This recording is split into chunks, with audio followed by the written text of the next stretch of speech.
Assalamualaikum warahmatullahi wabarakatuh.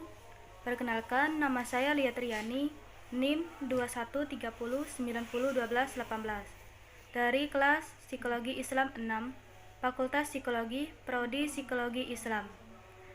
Baiklah, di sini saya akan membuat video psikoedukasi tentang analisis jabatan untuk memenuhi tugas mata kuliah Psikologi Industri dan Organisasi. Apa itu analisis jabatan? Analisis jabatan merupakan sebuah kegiatan mengumpulkan informasi yang berhubungan dengan suatu jabatan dan pekerjaan dengan persyaratan tertentu. Analisis jabatan juga penilaian kinerja. Selanjutnya, ada beberapa langkah mudah membuat analisis jabatan. Yang pertama, mengumpulkan informasi.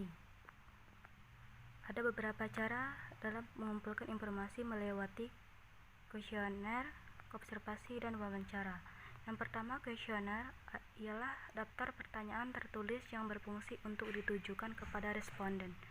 Biasanya jawaban dari responden akan dicatat sehingga kuesioner tersebut dapat menyimpulkan atas pertanyaan dia.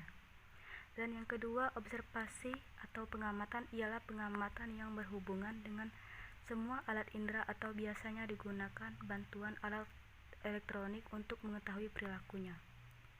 Dan yang ketiga, wawancara ialah pengambilan data melalui wawancara secara langsung dengan sumber datanya, baik secara langsung maupun tidak langsung. Langkah kedua yaitu membandingkan dengan perusahaan lain. Misalnya ada perusahaan A dan B sama-sama membuat produk minuman. Nah, produk ini dapat ditawarkan ke pasar untuk mendapatkan perhatian, untuk dimiliki, digunakan atau dikonsumsi dan dapat memuaskan kebutuhan dan keinginan konsumen.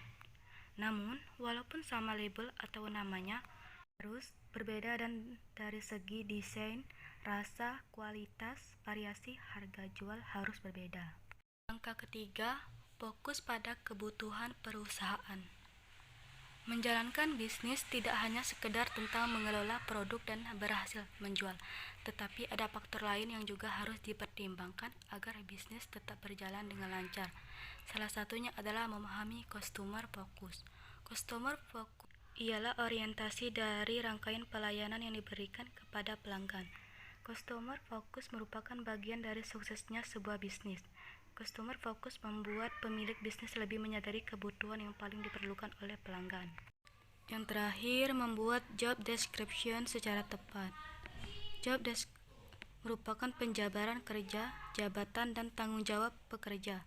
Job desk adalah sebuah pedoman yang bikin perusahaan untuk karyawan agar bisa menjalankan tugas dan tanggung jawab sesuai dengan posisi yang ditentukan. Terima kasih, hanya itu penyampaian dari saya. Semoga teman-teman bisa memahami. Saya akhiri, wassalamualaikum warahmatullahi wabarakatuh.